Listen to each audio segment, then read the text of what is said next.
Hi every one. ഇന്നത്തെ story നമ്മുടെ NSS ക്യാമ്പിലെ കൊച്ചു കൊച്ചു വിശേഷങ്ങളാണ് കേട്ടോ. ഇതാ നമ്മുടെ കോളേജിലേക്കുള്ള വഴിയാണിത്. പക്ഷേ NSS ക്യാമ്പ് നടക്കുന്നത് കോളേജിലല്ല, അവിടെ തൊട്ടടുത്തുള്ള ഒരു എളങ്കൂർ UP സ്കൂളിൽ വെച്ചിട്ടായിരുന്നു. അപ്പം ഞാൻ ഏകദേശം ഒരു 10 മണി 10:30 ആയപ്പോഴേക്കും ക്യാമ്പിലെത്തിയിട്ടുണ്ടായിരുന്നു. അവിടെ എത്തിയ ഉടനെ ഇതാണ് കാഴ്ച. അവരെല്ലാവരും അവിൽ മിൽക്കൊക്കെ ഉണ്ടാക്കി എല്ലാവർക്കും ഡിസ്ട്രിബ്യൂട്ട് ചെയ്യുന്നുണ്ടായിരുന്നു. അവൾക്ക് നല്ല ടെൻഷനായിരുന്നു. ഉണ്ടാക്കിയ അവിൽ മിൽക്ക് എല്ലാവർക്കും തികയോ, ഇഷ്ടമാവോ, അല്ലെങ്കിൽ എന്തായിരിക്കും എന്നുള്ള നല്ല ടെൻഷൻ ഉണ്ടായിരുന്നു. പക്ഷേ കുഴപ്പമൊന്നും ഉണ്ടായിരുന്നില്ല. അത്യാവശ്യം കുഴപ്പമില്ലാത്ത രീതിയിൽ ഉള്ള ലിമിറ്റേഷൻസ് വെച്ചിട്ട് തന്നെ അവർ നല്ല രീതിയിൽ അത് പ്രിപ്പയർ ചെയ്തിട്ടുണ്ടായിരുന്നു. അങ്ങനെ അവിൽ മിൽക്കൊക്കെ കുടിച്ച് എനർജി കിട്ടിയ ശേഷം ഓരോരുത്തരായിട്ട് അവരവരുടെ ഡ്യൂട്ടി ചെയ്യാൻ തുടങ്ങി. അതിനിടയിലാണ് ബോയ്സ് എന്നെ വിളിച്ചിട്ട് ഈ പാലമരത്തിൻ്റെ ചുവട്ടിലേക്ക് കൊണ്ടുവന്നത്. പാലമരം എന്ന് കേട്ടാൽ തന്നെ നമ്മളെല്ലാവരും പറയും യക്ഷി ഉണ്ടായിരിക്കും എന്നുള്ളത്. ആ ഒരു സ്റ്റോറി വെച്ചിട്ടാണ് ഇവരത് 6ാമത്തെ ദിവസമായി. ഈ 5 ദിവസവും ഈ ഒരു പാലമരവും ഈ പാലമരത്തിലെ യക്ഷിയായിരുന്നു ഇവരുടെ ചർച്ചാ വിഷയം. അവിടെ ഒരു ആണിയുണ്ട് എന്നാട്ടോ പറയുന്നത്. അവിടെ ഒരു ആണിയുണ്ട്, സംഭവം ഒരു ആണിയുണ്ട്. പക്ഷെ ആ ആണി അവിടെ ഒറിജിനലായിട്ട് യക്ഷീനെ തളയ്ക്കാൻ വേണ്ടി കുത്തി നിറച്ച ആണിയൊന്നുമല്ല, ഇവരായിട്ട് കുത്തിവെച്ച ആണിയാണ്. അങ്ങനെ ചിലരിതാ ഫേസ് പാക്കൊക്കെ ഇട്ട് ടാനൊക്കെ മാറാൻ വേണ്ടി നടക്കുന്നുണ്ട്. വേറെ ചിലരിതാ അവരുടെ പണി ചെയ്യുന്നുണ്ട്. ചിലർ സംസാരിച്ചുകൊണ്ട് നിൽക്കുന്നുണ്ട്. ഇവർ പണി കഴിയുന്നതിനിടയിൽ ചെറിയ ചെറിയ എൻ്റർടൈൻമെൻറ്റ്സ് ഒക്കെ ഉണ്ട്. ഒരു അങ്ങോട്ടും ഇങ്ങോട്ടും സംസാരിച്ചിട്ടൊക്കെ ഇരിക്കുന്നുണ്ട്. അങ്ങനെ ഉച്ചയായപ്പോഴേക്കും നമുക്ക് ലഞ്ച് കഴിക്കാനുള്ള ടൈമായി. ലഞ്ച് നമുക്കൊന്ന് തൊട്ടടുത്തുള്ള അമ്പലത്തിൽ സപ്താഹം നടക്കുന്നുണ്ടായിരുന്നു. അപ്പോൾ അവിടെ നിന്നായിരുന്നു ഫുഡ് ഉണ്ടായിരുന്നത്. ബോയ്സ് എല്ലാവരും പോയി കഴിച്ചിട്ടുണ്ടായിരുന്നു. വന്ന സമയത്ത് ഞങ്ങൾ ഗേൾസിനുള്ള ഫുഡ് അവർ കൊണ്ടുവരികയാണ് ചെയ്തിട്ടുണ്ടായിരുന്നത്. അത്യാവശ്യം നല്ല രീതിയിലുള്ള ഫുഡായിരുന്നു ഉച്ചയ്ക്ക്. മോരുകറി, അവിയലും അതേപോലെ പൈനാപ്പിൾ പച്ചടിയൊക്കെ ഉണ്ടായിരുന്നു. പാൽപ്പായസം ഉണ്ടായിരുന്നു. അങ്ങനെ അടിപൊളിയായിട്ട് ഫുഡൊക്കെ കഴിച്ചു. ഫുഡ് കഴിച്ച ശേഷം വൈഷ്ണ കിച്ചണിൽ കയറിയിട്ടുണ്ട്. കിച്ചൺ ക്ലീൻ ചെയ്യാൻ വേണ്ടിയിട്ട് ഇവൾക്കായിരുന്നു കിച്ചൺ ഡ്യൂട്ടി ഉണ്ടായിരുന്നത്. അപ്പോൾ ആൾ നല്ല രീതിയിൽ ക്ലീൻ ചെയ്യുന്നുണ്ടായിരുന്നു. അപ്പോൾ ഒറ്റയ്ക്ക് ക്ലീൻ ചെയ്യുന്നത് കണ്ടപ്പോൾ ഞാൻ ജസ്റ്റ് ഒന്ന് ഹെൽപ്പ് ചെയ്യാൻ പോയിട്ടുണ്ടായിരുന്നു. ഒരുവിധം എല്ലാം അവൾ തന്നെയാണ് ചെയ്തിട്ടുണ്ടായിരുന്നത്. അപ്പോൾ നമ്മളങ്ങനെ ചെറിയ ചെറിയ ഒരുക്കപ്പണികളൊക്കെ ചെയ്തു. ഉച്ചയ്ക്കത്തെ ലഞ്ച് പുറത്തുനിന്നായിരുന്നു. പിന്നെ ഗ്യാസ് തീർന്നതുകൊണ്ട് നമുക്കെല്ലാം എല്ലാ കുക്കിംഗ് പരിപാടികളൊന്നും ഉണ്ടായിരുന്നില്ല. ഈ ഒരു ക്ലീനിങ് പരിപാടിയായിരുന്നു ഇന്ന് കിച്ചൺ ഡ്യൂട്ടിക്ക് ഉണ്ടായിരുന്നത്. പിന്നെ അവിടെ എന്തോ കുഴിച്ചിടാൻ വേണ്ടിയിട്ടുള്ള തയ്യാറെടുപ്പിലാണ്. ഉച്ചയ്ക്ക് ശേഷം ഈ ഒരു കുട്ടി നമ്മുടെ സ്കൂളിലെ ഏതോ ടീച്ചറുടെ കുട്ടിയാണ് കേട്ടോ. ആ കുട്ടി ഇവരുമായിട്ട് നല്ല കമ്പനി ആയിരുന്നു. അവളുമായിട്ട് ഫോട്ടോ എടുക്കാൻ വേണ്ടിയിട്ടാണ് ബോയ്സ് പോകുന്നത്. ആ കുട്ടിക്ക് ഒരു എൻ്റർടൈൻമെൻ്റ് ആയിരുന്നു. അങ്ങനെ വൈകുന്നേരം ആയി. എല്ലാവരും കോസ്റ്റ്യൂമൊക്കെ ചേഞ്ച് ചെയ്തു. നമ്മൾ ഫോട്ടോ എടുക്കുന്ന സെക്ഷനാണിത്.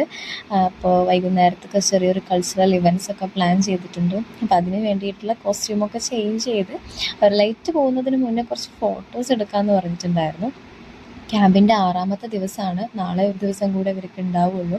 അപ്പോൾ നാളെ ഈ നേരം ആകുമ്പോഴേക്കും ക്യാമ്പ് കഴിഞ്ഞ് വീട്ടിലെത്തേണ്ട ആൾക്കാരാണ്. അപ്പോൾ ലാസ്റ്റ് ഈവനിങ് ആണ്. അപ്പോൾ അത് മാക്സിമം എൻജോയ് ചെയ്യുക എന്നുള്ള ഉദ്ദേശത്തോട് കൂടിയിട്ട് അവർ ഫോട്ടോസ് എടുക്കുന്നുണ്ട്. സാറുമാരിവിടെ കാര്യമായിട്ട് എന്തൊക്കെയോ സംസാരിക്കുകയാണ്. അപ്പോൾ അങ്ങനെ അവർ ഫോട്ടോസൊക്കെ എടുത്ത് ഓരോ മെമ്മറീസൊക്കെ കീപ്പ് ചെയ്തുകൊണ്ടിരിക്കുകയാണ്. ഏകദേശം ഈവനിങ് ഒരു 7 മണി 7:30 ആയപ്പോഴേക്കും നമ്മൾ പ്രോഗ്രാം സ്റ്റാർട്ട് ചെയ്തിട്ടുണ്ടായിരുന്നു. സ്റ്റുഡൻസ് പാട്ടൊക്കെ പാടുന്നുണ്ട്. അങ്ങനെ കിട്ടിയ അവസരം കൊണ്ട് ഇവർ പാട്ട് സെറ്റാക്കിയിട്ടുണ്ടായിരുന്നു. വർക്ക് ചെയ്യുന്നതിൻ്റെ അവരുടെ ഡ്യൂട്ടീസ് ബാധിക്കാതെ തന്നെ അവർ ചെറിയ രീതിയിലുള്ള ഡാൻസുകളൊക്കെ പ്രാക്ടീസ് ചെയ്തു. ഗേൾസ് ചെറിയൊരു ഡാൻസൊക്കെ തട്ടിക്കൂട്ടിയിട്ടുണ്ടായിരുന്നു. നമ്മുടെ കോളേജിലെ പ്രൊഫഷണൽ ഡാൻസറാണ് കേട്ടോ. അത്യാവശ്യം നല്ല രീതിയിൽ ഡാൻസ് കളിക്കാൻ കഴിയുന്ന ആളാണ്. പക്ഷെ നമുക്ക് ലൈറ്റിങ്ങിൻ്റെ പ്രശ്നം കൊണ്ട് അവൻ്റെ വീഡിയോ അധികം എടുക്കാൻ പറ്റിയില്ല. കളിക്കുന്നത് തന്നെ സ്റ്റേജിൽ നിന്ന് താഴെ വന്നിട്ട് എന്നും കളിക്കാൻ പറ്റി. സത്യം പറഞ്ഞാൽ അവൻ്റെ കൂടെ പിടിച്ചു നിർത്താനൊന്നും കഴിഞ്ഞില്ലെങ്കിലും ചെറുതായിട്ട് ഞാനും അങ്ങനെ ഒപ്പിച്ചു എന്ന് പറയാം. കളിക്കുന്ന പല സ്റ്റെപ്പും എന്താണെന്ന് പോലും എനിക്ക് മനസ്സിലാവുന്നുണ്ടായിരുന്നില്ല. അങ്ങനെ ഡാൻസൊക്കെ കഴിഞ്ഞു. നമ്മൾ ചെറിയൊരു ഫീഡ്ബാക്ക് സെക്ഷനൊക്കെ ഉണ്ടായിരുന്നു. 7 ദിവസത്തെ അവരുടെ മെമ്മറീസൊക്കെ ഷെയർ ചെയ്തു. അങ്ങനെ നല്ല രീതിയിൽ നമ്മളതിനെ ഒന്ന് വൈൻഡപ്പ് ചെയ്തു. അതിനുശേഷം ക്യാൻഡിലൊക്കെ കത്തിച്ച് വെച്ച് പാട്ടൊക്കെ പ്ലേ ചെയ്ത് വേറൊരു പോസിറ്റീവ് വൈബിൽ തന്നെ ആ ഒരു ഡേ എൻഡ് ചെയ്യിപ്പിക്കാമെന്ന് വിചാരിച്ചു. എല്ലാവരും മെഴുകുതിരിയൊക്കെ കൈ പിടിച്ച് അവരും സംസാരിക്കുന്നുണ്ട്, ഫോട്ടോസ് എടുക്കുന്നുണ്ട്. മ്യൂസിക് ബാക്ക്ഗ്രൗണ്ടിൽ പ്ലേ ചെയ്തിട്ടുണ്ടായിരുന്നു. ചെറിയ ചെറിയ ഡാൻസൊക്കെ കളിച്ച് ഞങ്ങളങ്ങനെ ആ ഒരു നൈറ്റ് അടിപൊളിയാക്കി. പ്രോഗ്രാം കഴിയാൻ ആ സമയമായിട്ടും ആരും തന്നെ നിർത്താൻ റെഡിയായിരുന്നില്ല. അത്യാവശ്യം നല്ല രീതിയിൽ എൻജോയ്മെൻറ്റ് ഉണ്ടായിരുന്നു. നമുക്ക് ക്യാമ്പ് ഫയർ നിരോധിച്ച കാരണം തന്നെ ഞങ്ങൾ ഈ ഒരു മെഴുകുതിരി വെച്ചിട്ട് നമ്മളതിനെ ചെറിയൊരു ക്യാമ്പ് ഫയർ ആക്കി മാറ്റിയിട്ടുണ്ടായിരുന്നു. അങ്ങനെ നല്ല രസമായിട്ട് ആ ഒരു രാത്രി എൻഡ് ചെയ്തിട്ടുണ്ടായിരുന്നു. നാളെ ഒരു ദിവസം കൂടെ മാത്രമേ ഉള്ളൂ. നാളെ 11 മണിയാകുമ്പോഴേക്കും നമ്മൾ ഇറങ്ങാൻ പ്ലാൻ ചെയ്തിട്ടുണ്ടായിരുന്നു. നമ്മളൊക്കെ എല്ലാം കഴിഞ്ഞ് കിടന്ന സമയത്ത് തന്നെ 2 മണി 2:30 ആയിട്ടുണ്ടായിരുന്നു. അപ്പോൾ അതുകൊണ്ട് കുട്ടികളെല്ലാം നീക്കാൻ കുറച്ച് ലേറ്റായി. ഇതാ 7 മണിയായപ്പോഴുള്ള വ്യൂ ആണത്. അപ്പോൾ രാവിലെ തന്നെ എല്ലാവരും ബ്രഷൊക്കെ ചെയ്ത് ഒന്ന് ഫ്രഷായി കളത്തിലേക്ക് ഇറങ്ങിയിട്ടുണ്ട്. ചെറിയ ചെറിയ ചില്ലറ ക്ലീനിങ് പരിപാടികൾ മാത്രമേ ഇന്നത്തെ ദിവസം അവർക്കുള്ളൂ. അങ്ങനെ ക്ലീനിങ് പരിപാടികളൊക്കെ കഴിഞ്ഞ് സമാപന സമ്മേളനത്തോട് കൂടിയിട്ട് നമ്മൾ ഈ ഒരു പ്രോഗ്രാം വൈൻഡപ്പ് ചെയ്യാനാണ് പ്ലാന്. അപ്പോൾ രാവിലെ തന്നെ പലർക്കും ഉറക്കം ക്ഷീണം മാറിയിട്ടില്ല. തലേദിവസം എന്തായാലും 2 മണി 2:30 നമ്മളെല്ലാവരും റൂമിൽ കയറിയിട്ടുണ്ടായിരുന്നത്. അങ്ങനെ നമ്മളവരെല്ലാവരും കൂടി ഈ ഒരു 7 ദിവസത്തെ മെമ്മറീസും അതേപോലെ അവരുടെ കലാസൃഷ്ടികളും വെച്ചിട്ട് ഒരു മാഗസിൻ അല്ലെങ്കിൽ ഒരു പതിപ്പ് ക്രിയേറ്റ് ചെയ്യുന്നുണ്ടായിരുന്നു. അപ്പോൾ അതിൻ്റെ മുഖചിത്രം വരയ്ക്കുന്നതാണ് ഈ കാണുന്നത്. നല്ല രീതിയിൽ കഴിവുകളുള്ള കുട്ടികളാണെന്നുള്ളത് അവരുടെ ഓരോ സൃഷ്ടികളും വായിക്കുമ്പോൾ നമുക്ക് മനസ്സിലാവുന്നുണ്ട്. ഡ്രോയിങ് ഒക്കെ ഉണ്ട് കേട്ടോ.